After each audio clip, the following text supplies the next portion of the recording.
Olá, meus irmãos. A paz do Mestre Jesus esteja com todos vocês. Que Deus abençoe quem me ouve e que o Senhor Deus Todo-Poderoso possa vir falar conosco sempre por intermédio da sua santa e poderosa palavra. Como que está o coração, como que está a vida? Espero que esteja tudo bem e creio que tudo que foi declarado pelo nosso Deus se cumprirá em tua vida, meu irmão, se cumprirá em tua vida, minha irmã, trazendo bastante felicidade, alegria e honra, e principalmente conhecimento do Eterno. Creremos nele com todo o nosso coração. Vamos lá para a nossa conversa, vamos lá para a nossa breve reflexão. Quero ler hoje com vocês o texto para nossa breve meditação. Encontra-se na Epístola de Paulo aos Gálatas, capítulo 3, a partir do verso 25, para aquilo que diz que o Senhor quer falar conosco hoje. Diz assim: agora que veio o caminho da fé, não precisamos mais da lei como guardião, pois todos vocês são filhos de Deus por meio da fé em Cristo Jesus. Todos que foram unidos com Cristo no batismo se revestiram de Cristo. Não há mais judeu, nem gentio, nem escravo, nem livre, homem nem mulher, pois todos vocês são um em Cristo. E agora que pertencem a Cristo, são verdadeiros filhos de Abraão, herdeiros dele, segundo as promessas de Deus. Glória a Deus, irmão, por essa palavra. É uma palavra maravilhosa que eu gosto, do apóstolo Paulo, dando à igreja de Gálatas, que foi atacada bastante sobre os falsos ensinos, principalmente dos judaizantes, que criticavam o ensino de Paulo sobre a graça de Deus. E a graça de Deus, irmãos, de fato, é tudo que nós precisamos. Só que a graça de Deus, ela tem que ser tomada bastante cuidado ao ser pregada, porque ela se torna um pouco perigosa, no sentido de que as pessoas acham que estão livres para pecar. E não, somos libertos para servir ao Senhor. E o pecado, ele nos afasta de Deus, ele tem um poder muito grande de nos afastar de Deus. Somos pecadores? Sim. Vamos cometer um deslize ou outro? Sim, mas a tentativa e a mentalidade deve ser de evolução, de pecar o mínimo possível e de construir um futuro que viveremos sem pecado. Essa é a escada da fé. E logicamente uma escada, ela vai um degrau após o outro, um passo após o outro, mas sempre de evolução, sempre no sentido de melhoria. E eles estavam ali justamente criticando Paulo justamente por causa disso. Então Paulo trouxe essa palavra para explicar o crescimento. Aqui justamente nessa parte eu quero trazer para a nossa vida. Vamos lá? Diz assim, agora que veio o caminho da fé, não precisamos mais da lei como guardião. Versículo 25 de Gálatas 3.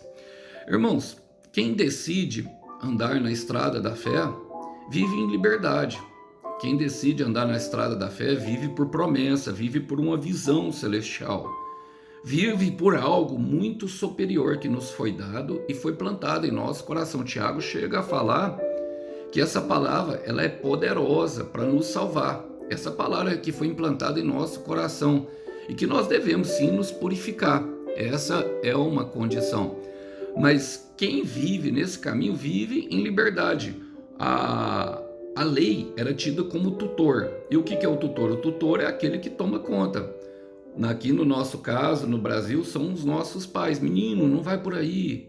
Menino, fique aqui. Mas quando Jesus Cristo dá justamente ali a palavra a Nicodemos, em João capítulo 3, ele fala que nós devemos nascer de novo. E quando nós nascemos de novo, nós nascemos do Espírito, para viver pelo Espírito. Essa é a mensagem do batismo, é isso que acontece quando descemos as águas. Agora, ao contrário daquilo que tudo que Deus faz nesse mundo natural cresce automaticamente, ou seja, e eu creio que aqui muitos crentes têm uma dificuldade de entender.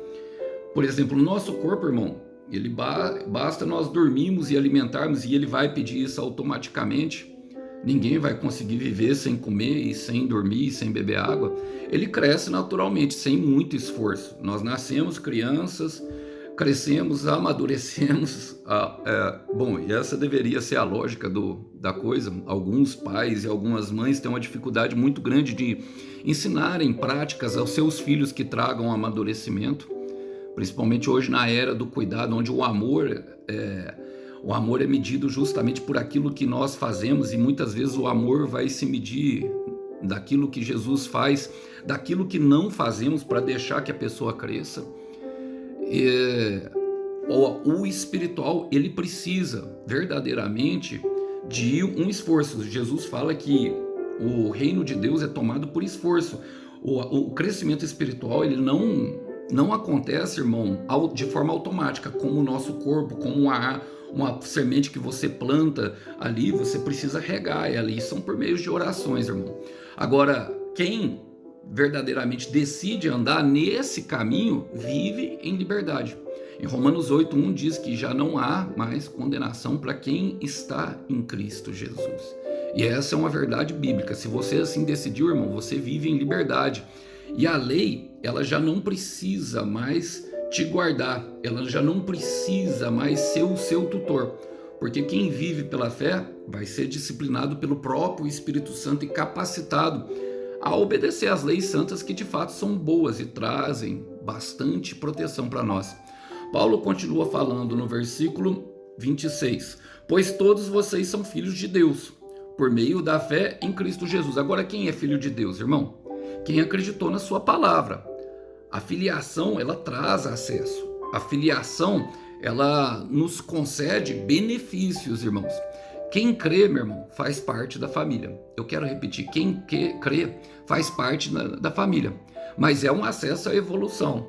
Pedro chega a falar: procurem ardentemente o leite espiritual, ou seja, aquele alimento que sustenta o espírito. E como que nós temos acesso à família, irmão? João 1,12 fala: porém alguns creram nele e o receberam, e estes ele deu o direito de se tornarem filhos. É um direito, é um acesso, não um dever. O filho fala do direito, mas a serventia a Deus fala justamente dos nossos deveres. E muitas pessoas param por aqui. Não é só isso, irmão. Nós temos também deveres como os filhos de Deus. Você percebe que naquela casa que tinha em Lucas 15, tinha servos e tinham filhos. E o filho que pegou a herança antecipada e se afastou, perdeu todos os recursos e houve uma grande fome no mundo, e ele estava justamente comendo as bolotas do porco. E ele caindo assim, ele pensou: os servos do meu pai se alimentam muito melhor e têm uma vida muito melhor do que eu. Vou voltar para a casa do meu pai, vou pedir perdão para ele. E quando ele volta lá, o próprio filho mais velho trabalhava como os servos, mas eles eram filhos. Então o filho, ele tem acesso ao que o servo tem, mas também o acesso de filho, irmão. Uma proteção do pai. O pai não protege aquele que é somente servo, aquele que é somente escravo, como protege um filho. Você já viu o seu pai e a sua mãe? Ele pode até proteger pessoas que ele gosta, mas ele não protege como protege você. Pode observar. Logicamente, irmãos, o nosso Pai Celestial não pode ser comparado a um pai terreno. Isaías 49:15. Pode uma mãe, contudo, abandonar e esquecer o teu filho? Eu jamais esquecerei-me de você. É o que o pai promete. Ele dá a figura da mãe porque a mãe, ela tem uma figura de paixão, de amor verdadeiramente para os seus filhos, porque ela carrega ali no ventre. E mesmo assim, ele usa essa figura ali de família, dando a entender que a mãe pode sim abandonar os seus filhos, mas ele fala: eu jamais me esquecerei, eu jamais me abandonarei vocês. E essa é uma promessa que nós temos contida nessa escritura. Então fica calmo, porque tudo está no controle de Deus, e ela vem por meio da fé de Jesus Cristo. É por meio da fé de Jesus Cristo, irmão. Olha o que a palavra continua falando assim, todos que foram unidos com Cristo no batismo se revestiram de Cristo. Ou seja, todos que tomaram essa decisão, irmão, alcançaram um benefício. E qual é, irmão? Quando Deus olha verdadeiramente para aquele que quer o servir com amor, com intencionalidade, com sinceridade, em seu coração, ele não vê mais nós, ele vê Cristo. Olha, perceba que a palavra fala: todos que foram unidos com Cristo no batismo se revestiram de Cristo. E é uma revestimenta. Por quê? Porque o nosso corpo ainda está lá e é como se nós estivéssemos revestindo aquela armadura de Deus que está em Efésios 6. É uma roupa. Então, quando Deus olha do céu para um filho seu, ele não vê essa carne pecaminosa. Ele vê Jesus Cristo. Eu quero repetir. Ele não te vê, meu irmão. Ele vê Jesus Cristo. Então, uma decisão, o batismo, um benefício, revestidos. Eu quero repetir, uma decisão, o batismo, o mergulho, a imersão no propósito, andar nas obras que de antemão ele preparou para nós. E um benefício, a revestimenta de Cristo, toda poderosa, que é capaz de nos dar suporte no dia mau. E se tem uma coisa, irmão, se tem um desafio da fé, é justamente esse, porque ele não disse, hora nenhuma, que as coisas seriam fáceis. Se alguém disse para você que seria fácil, mentiu. E se você acreditou, se iludiu. Eu quero repetir, se alguém disse que era fácil, mentiu. E se você acreditou, se iludiu. A promessa do Senhor é que no mundo nós teríamos aflições, mas que com a sua revestimenta nós poderíamos resistir sim ao dia mau. E no dia mau, quando ele vem, não tem uma outra ordem, irmão, é resistências. Nós somos chamados a resistir. A resistir. Ele fala, basta cada dia o seu próprio mal. Haverá luta, irmão. E esse é um dos desafios da fé. Se manter crendo, se manter nesse caminho, se manter nessa estrada, quando tudo que nós vemos é ao contrário do que Deus prometeu. É declarar, sabe, é celebrar a cura enquanto nós sentimos dor. É continuar sonhando enquanto os outros estão nos desacreditando. É continuar vivendo quando tudo nós vemos do lado é morte. E ainda se alegrando com isso, é se levantar enquanto estamos caindo. Mas Deus, ele nos revestiu justamente da força e de tudo que existe nas riquezas gloriosas produzidas pela salvação e pelo caminho da cruz em Jesus, para que nós pudéssemos suportar. Então, os dias difíceis, as dores do mundo, nós já podemos suportar. Eu quero repetir, as dores do mundo nós já podemos suportar. Eu estou pregando aqui para pessoas que as coisas ficaram muito mais difíceis depois que resolveram andar na estrada da fé. Eu estou pregando aqui para pessoas que mesmo que depois que receberam a promessa, tudo parece que começou a caminhar ao contrário daquilo que a promessa fala. Essa mensagem vai de encontro ao coração desesperançoso, porque não consegue enxergar. Então eu quero declarar, sejam abertos agora os seus olhos da fé, você enxergará pela fé e será revestido dessa armadura especial, revestidos de Cristo. Olha, o que diz em 2 Coríntios, capítulo 5, quero ler com vocês o versículo 21, diz o seguinte, fala assim, ó, eu quero ler na versão viva, diz assim, ó, aquele que não conheceu o pecado, ou seja, ele não pecou, nele não tem erro, o sacrifício perfeito, é por isso que sem a cruz a igreja enfraquece, ele o fez pecado por nós, olha que exemplo de humildade, por nós, para que nele, e nele é quando nós estamos caminhando, nele, é no caminho, nele, nos tornássemos justiça de Deus. Então é a justiça de Jesus Cristo que virá sobre nós, quando estamos revestidos dele. Então acalma o teu coração, irmão. E a palavra fala, não há mais judeu nem gentio, escravo nem livre, homem nem mulher, pois todos vocês são um em Cristo Jesus. Percebe, irmão? Que promessa maravilhosa. Por quê? É bem simples. Essa promessa é para todos. Eu quero repetir. Essa promessa é para todos. É para você que está me ouvindo, é para o seu pai, para sua mãe, é para todos que você ama. Essa promessa é para todos. Não há distinção. Atos 10:34. 10 não age com favoritismo. Romanos 2:11. Deus não age com favoritismo. Escravo, livre, preto, branco, homossexual, heterossexual, gordo, rico, gordo, magro, rico, pobre, não há distinção, irmão. É para todos que creem. Deus não faz acepção de pessoas, irmão. Jamais fez e não fará. Deus nos ama da mesma forma. Eu me recuso a acreditar que tem um filho querido e especial de Deus. Tem uns que creem, não toquem no ungido de Deus. Irmão, não tem isso não. É o diabo que não pode tocar. E entenda uma coisa, ele só não pode tocar se nós não rompermos o muro de proteção através do pecado. Que Deus nos protege do lado de fora, mas nós podemos romper esse muro do lado de dentro pecando, saindo do propósito, deixando de caminhar naquilo que ele estabeleceu para nós. Mas essa promessa é para todas as pessoas que creem. Colossenses 3,11 repete esse mesmo texto aqui, irmão, fala que não há mais judeu nem gentil, e no final ele diz assim, porque Cristo é tudo e em todos. E eu amo essa parte mesmo, porque fomos nos revestidos disso, que nos dá poder. E se tinha um que o diabo não chegava nem perto, irmão, era Jesus. Ele até tentava, e é por isso que às vezes sentia uma opressão. Tentava parar, tentou usar as pessoas. Nós vemos isso durante o ministério de Jesus o tempo inteirinho.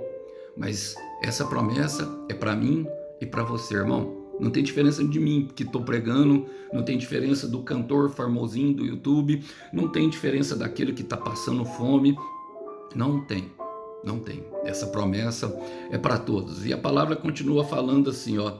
E agora, que pertencem a Cristo, são verdadeiros filhos de Abraão. E ele estava pregando justamente por isso, irmão, porque havia ali uma grande questão, e nós encontramos isso durante o ministério do Senhor Jesus. Eles questionam o Senhor Jesus, falam, nós não somos escravos, somos filhos de Abraão, como se fosse Abraão que tivesse o poder de salvar. E Abraão era homem como nós, mas Abraão, ele carregava de fato uma promessa que se transmitia de geração em geração. Abençoarei os que te abençoarem e amaldiçoarei os que te amaldiçoarem. Abençoarei até a tua terceira e quarta geração. Por meio dessa palavra nos tornamos filhos de Abraão, que é segundo a fé. E, irmão, o pertencimento, esse pertencimento, ele que é gerado, irmão, esse pertencimento a qual ele falei agora, que pertencem a Cristo, ele é gerado mediante a uma promessa. E essa promessa, ela é específica, ela é pessoal. É uma promessa que foi feita a Abraão, e Abraão, ele tinha uma promessa de ir para uma terra onde o Senhor lhe mostrou. E dentro daquela promessa, o Senhor trabalhou o coração para que ele viesse ser o patriarca, junto com a sua esposa Sarai, matriarca, e eles desenvolvidos justamente para ser o pai da fé. É uma promessa que Deus fez para ele, mas cada um de nós existe uma promessa, irmão. Olha, se você ainda não ouviu, esses dias eu estava conversando com um amigo meu na academia, ele falou, Alisson, eu não sei qual que é a promessa. E aí eu falei assim, pede a Deus, irmão, para te mostrar. E ele sonhou. E, irmão, Deus se revela, é maravilhoso ver isso, é grandioso. E ele me contou o sonho, eu consigo interpretar, na verdade eu não interpreto os sonhos, Deus me dá a interpretação, assim como ele me dá a revelação da palavra. É um dom que vem de Deus, como tudo que vem dele, irmão. Nem esse corpo aqui é nosso. E é por isso que nós precisamos cuidar bem dele, sabe por quê? Porque como é que nós queremos uma vida eterna lá se nós não valorizamos nem essa vida que temos aqui? Então é mediante essa promessa, irmão, que gera o pertencimento, que é gerado em nós. Logicamente tudo vem eternidade e todas as coisas pertencentes à salvação. O pertencimento que é gerado mediante a salvação. Romanos 9,8 diz, isso significa que nem todos os filhos de Abraão são filhos de Deus, mas somente aqueles que creem na promessa que ele fez a Abraão, na promessa de salvação. Saia da tua terra, do meio da tua parentela, e vai para a terra aonde eu te mostrei. E nós estamos caminhando para uma pátria celestial, irmão. E mais do que isso, olha o que a palavra fala para terminar. Olha, e herdeiros dele, segundo a promessa de Deus. Ou seja, irmão, uma herança está sendo gerada. Qual que é a diferença, Alisson, de promessa e herança? praticamente a mesma coisa. Só que a promessa de Abraão se tornou herança para nós. O que é herança? É um legado que nós deixamos de pai para filho, de geração em geração. Ou seja, aquela promessa que o Senhor fez para nós, ela pode se estender assim, irmãos, a outras pessoas. Ela pode justamente nos trazer vida a outras pessoas, transbordando assim a salvação. A salvação que flui em nós pode chegar como herança para outras pessoas, irmãos. E essa herança está sendo gerada segundo a promessa. A palavra fala, felizes, Mateus capítulo 5:5, fala assim, ó, bem-aventurados os que são humildes ou os que são mansos. Deixa eu puxar aqui. Humildes e mansos, bem-aventurados os que são mansos, porque eles herdarão a terra. E isso também está escrito em Salmos 37, versículo 11. Quero puxar aqui com vocês uma palavra que o Senhor repetiu de uma palavra que o rei Davi tinha escrevido em seu salmo. Salmo 37, versículo 11 diz o seguinte, olha, eu quero ler com vocês, preste atenção nas palavras. Mas os mansos herdarão a terra e se deleitarão na abundância de paz, irmão. Haverá paz e essa é a intenção de Deus, de deixar uma herança, um legado para nossa família, assim como ele prometeu para Abraão, de geração em geração. Serão contagiados todas as nossas, que serão gerados para todos os nossos familiares e para todos aqueles que nos ouvirem, que nós amamos.